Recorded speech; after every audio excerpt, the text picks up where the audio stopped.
Salvete discipuli, hodie spectamus lectoram secundam.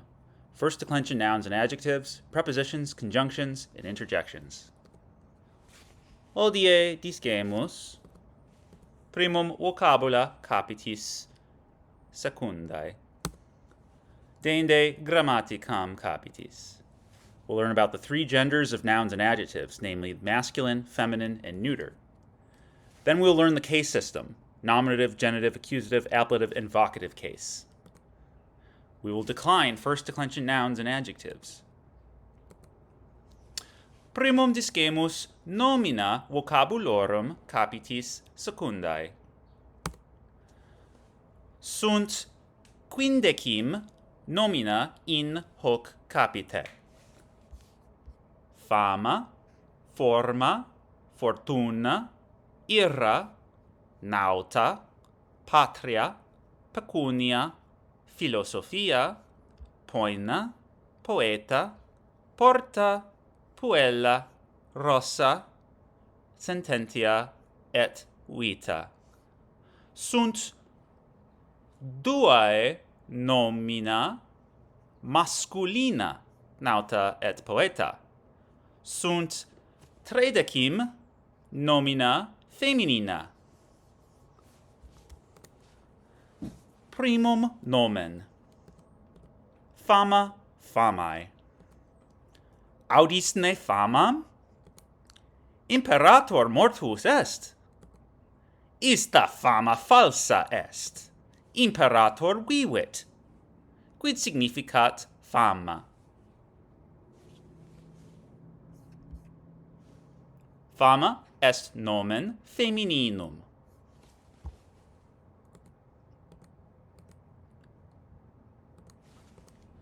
Proximum nomen. Forma, formae. Ecce statua puella Graecae. Statua bonam formam habet. Quid significat forma? Forma est nomen femininum.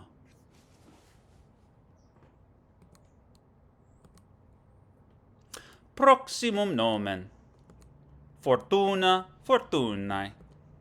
O fortuna, velut luna, semper variabilis. Quid significat fortuna?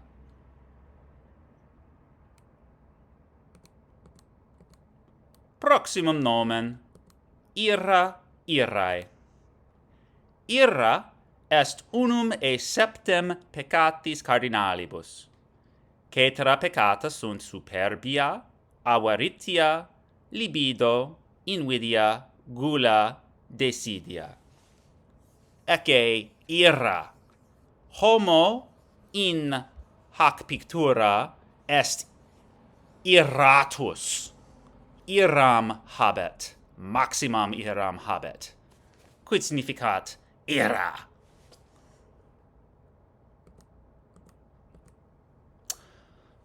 Proximum nomen. Nauta, nautae. Est nomen masculinum, non femininum masculinum. Jacobus nauta est. Trans multa maria navigat. Jacobus vitam nautae amat. Ecce Jacobus. Jacobus est nauta. Quid significat nauta? Proximum nomen. Patria, patriae. Est nomen femininum. Thusnelda in Germania nata est. Germania est patriae Thusneldae. Quid significat patria? Ecce Thusnelda, ecce patria Thusneldae. Quid significat nomen?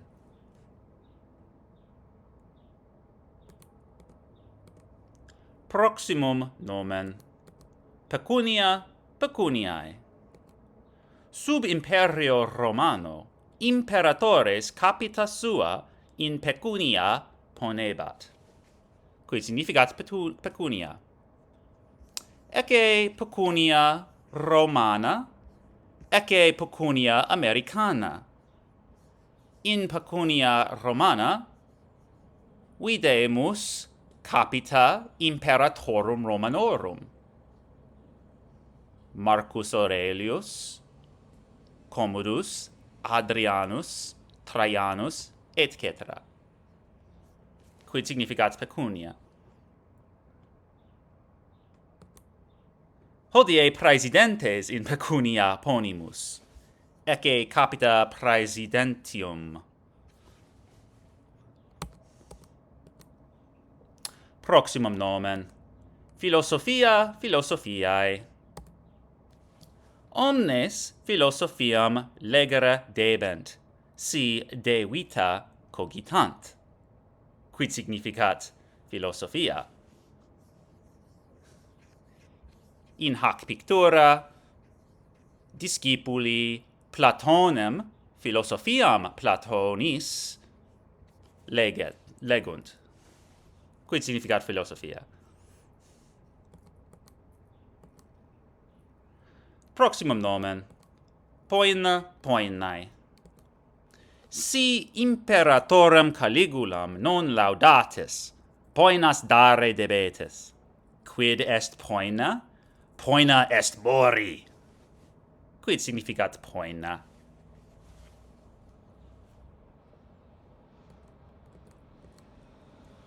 Proximum nomen.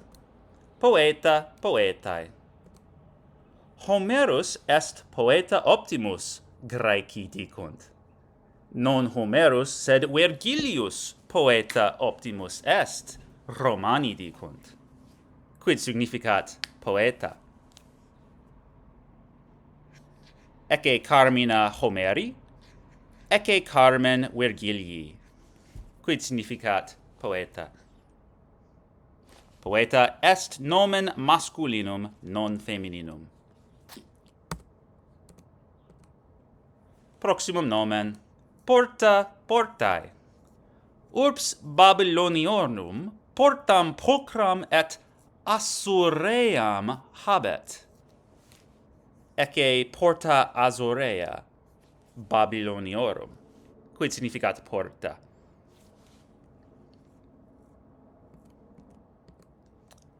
Proximum nomen. Puella puellae. Puella multos flores in capite et manibus habet. Quid significat puella? Ecce puella, ecce flores, ecce manus puellae, ecce caput puellae, puella multos flores in capite et manibus habet. Quid significat puella?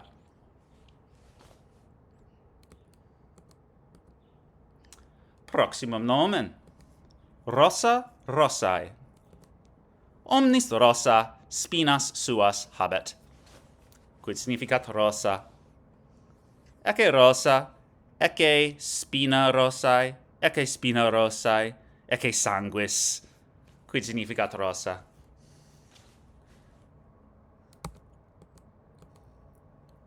Proximum nomen. Sententia sententiae. Catullus poeta multas sententias de amore in carminibus scribit.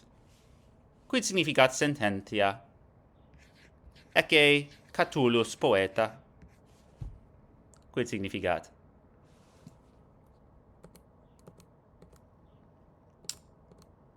Ultimum nomen. Vita vitae.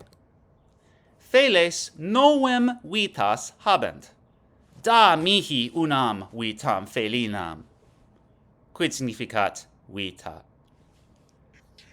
Ecce feles. Feles novem vitas habent. Quid significat vita?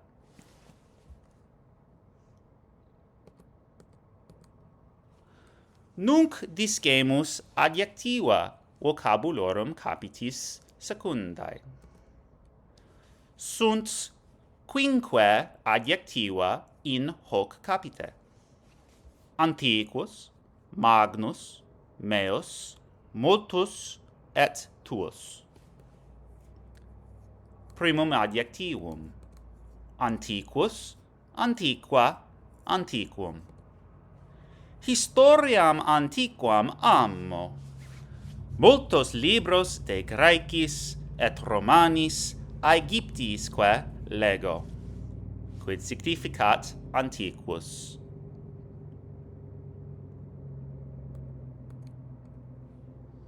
Proximum adjectivum. Magnus, magna, magnum. Alexander Magnus multas terras vicit et magnum imperium creavit. Quid significat magnus.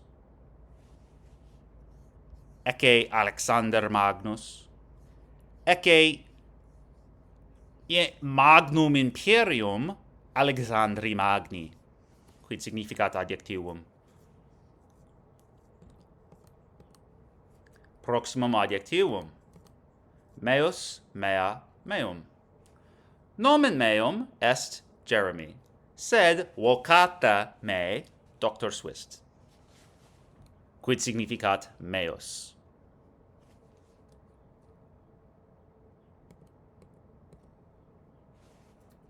Ultimum adjectivum. Oh, proximum. Mea culpa. Multus, multa, multum. Si linguis studetis, multa vocabula discere debetis. Studete bene.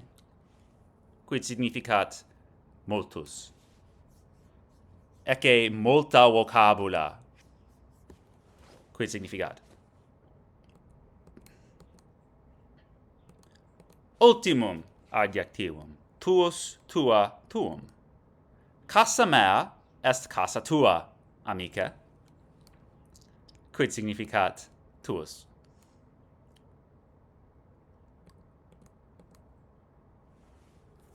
Dende discemus alias partes loquendi vocabulorum capiti secundae. Sunt due conjunctiones et sed, est una interjectio o est una praepositio sine. Prima conjunctio et. In principio creavit Deus caelum et terram. Et tu, Brute?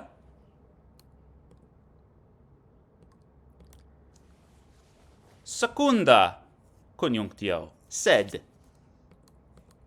Nauta puella ai rosam dat. Sed puella nautum non amat. O misere nauta. Prima interjectio. Oh! Servate me, o Caesar! O fortuna! Prima praepositio, sine.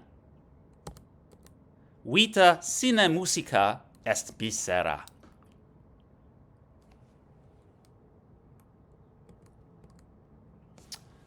Okay, now we will have our grammar lesson. And again, these are a bit longer than the typical lectures we'll have because we're introducing a lot of new stuff and making extra sure that we are laying a solid foundation for you to understand some of the most basic concepts in Latin grammar. So last time we did that with verbs. Today we're going to do that with nouns and adjectives. So again, pause the video, come back for this part to give yourselves a break so that you can digest the material better.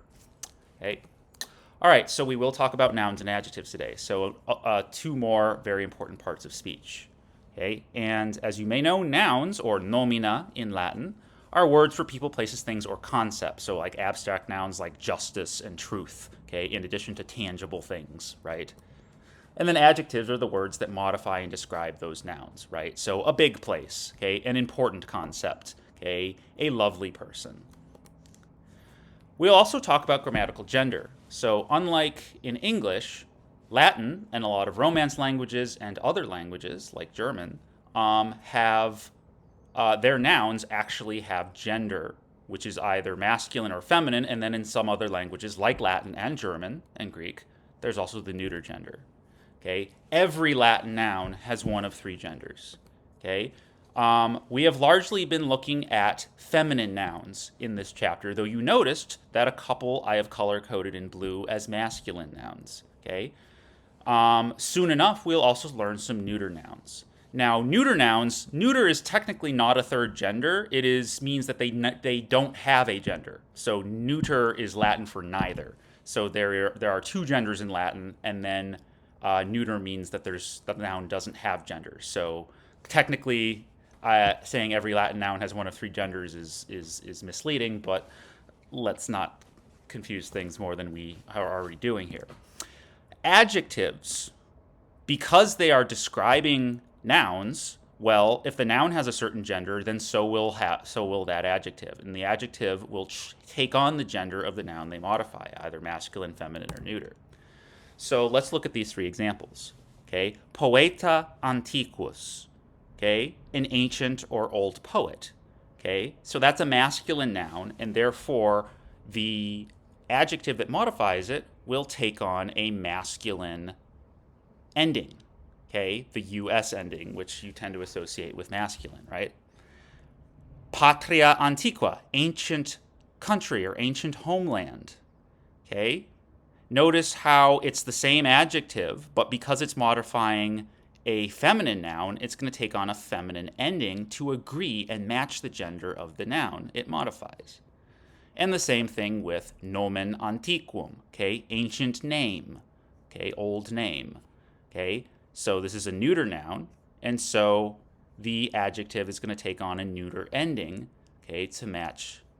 Also notice that just because that the ending of a noun of any specific certain gender is not necessarily going to be the same ending as the adjective that modifies it, even though both of these endings are neuter endings. Okay, so it's not always going to match in appearance, but it will match in gender. Okay, so we'll talk about more of that soon.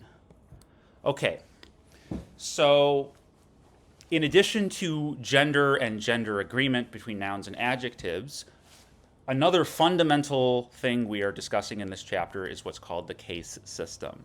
Okay, and this is something that applies only to nouns and adjectives. Okay, and unlike in English, for the most part, nouns and adjectives in Latin indicate what role they're playing in the sentence based on a certain ending that changes at the end of the noun. Okay?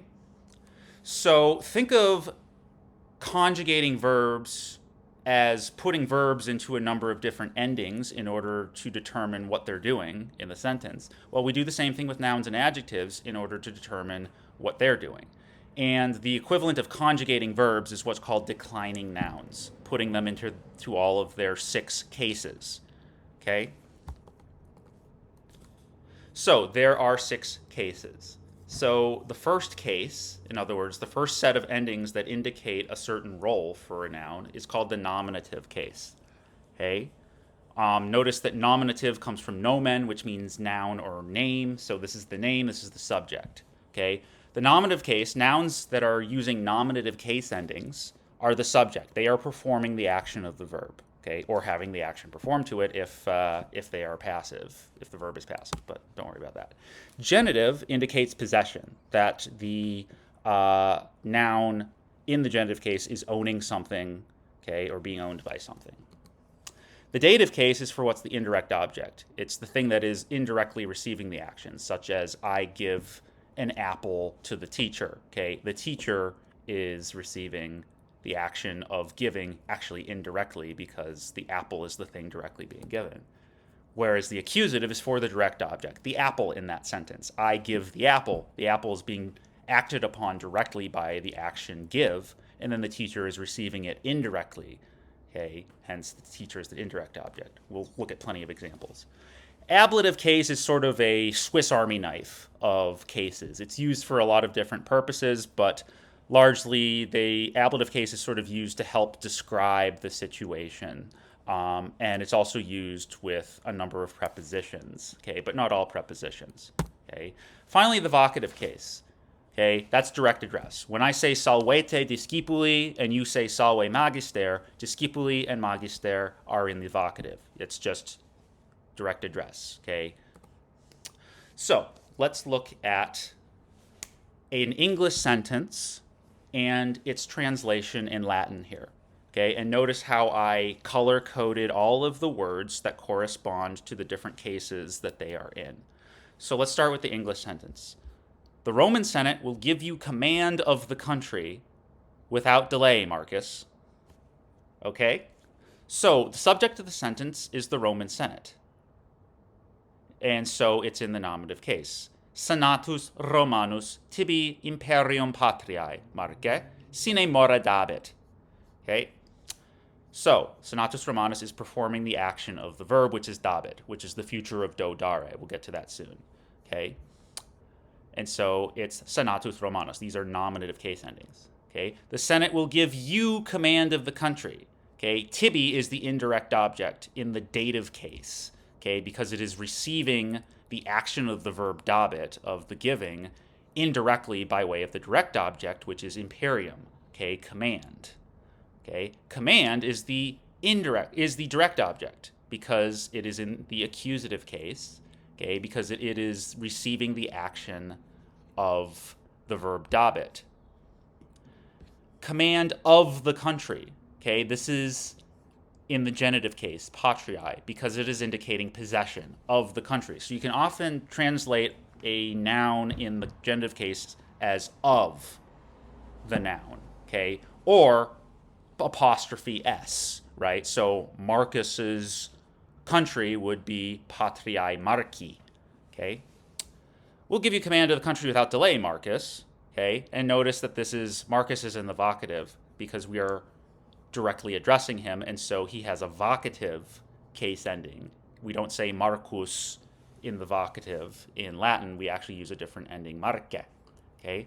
And then finally, we will give you command of the country without delay. Without, sine, a vocab word meaning without, okay, is a preposition, and it's a preposition that takes the ablative. So nouns that go in the prepositional phrase using this specific preposition will be put in the ablative case.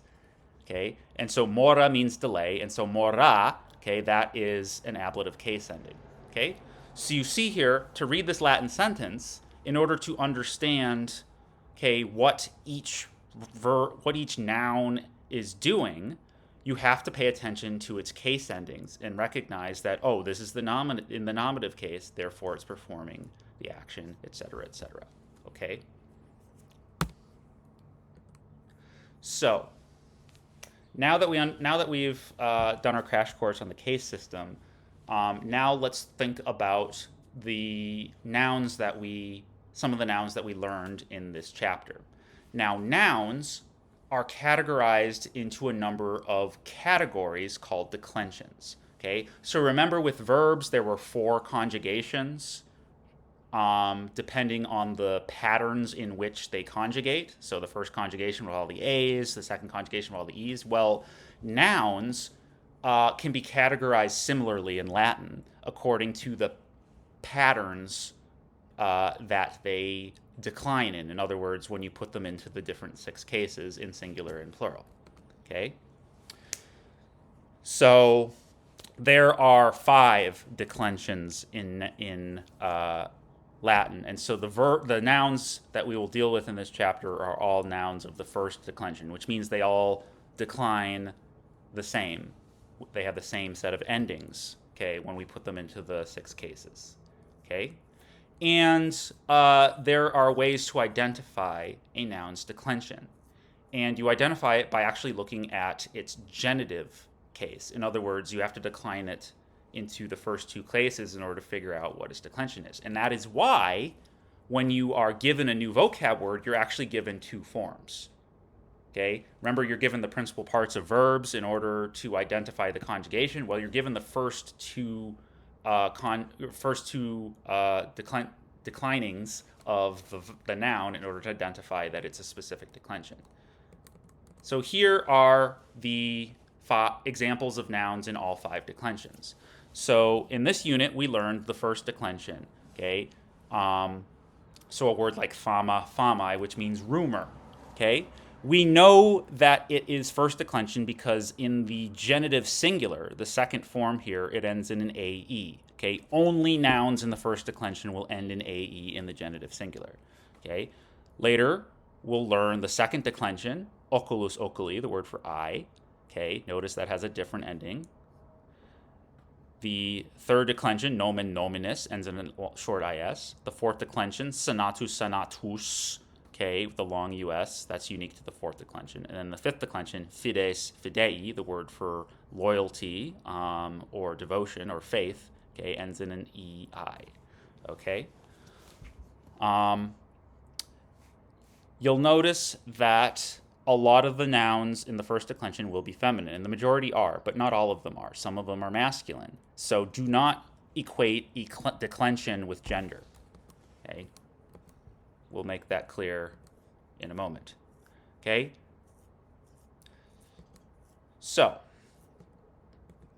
let's start in English here. If we were to take the English word the girl and put it into the equivalent of the 6 cases of Latin, it would translate something like this. The nominative would be the girl. The girl plays in the yard. Okay, she's the subject of the sentence. The genitive we would translate as the girls, apostrophe S, or of the girl. Okay, or if it's multiple girls, it would be girls S apostrophe, right? Dative we might translate as to for the girl, right? We put on a party for the girl. The accusative is the girl, okay? We picked the girl up from daycare. Ablative, okay, we might have some prepositions like from, by, or with that go with the girl. And then vocative is we're directly addressing the girl. Hey, girl, take a walk on the wild side, etc. Okay. So now we are learning the first declension and how nouns in the first declension decline into all 6 cases. And notice that you're actually going to have to learn not 6 but 12 forms because nouns can be both singular and plural, right? They have number. So that seems like a lot, but I think you'll notice some patterns that we'll pick up on. So first off, let's just put them all out here. Let's start with the singular here and just go down here. So when you memorize a noun as a vocab entry, you're already given the first 2, right? In order to identify that that is that declension. So puella, puellae, okay? Then the dative is also puellae, okay? So in the first declension, the genitive and dative look identical in endings. In the accusative, it's puellam. And a lot of accusative singulars, regardless of declension, are going to end with the letter M. So you should associate the letter M with the accusative singular.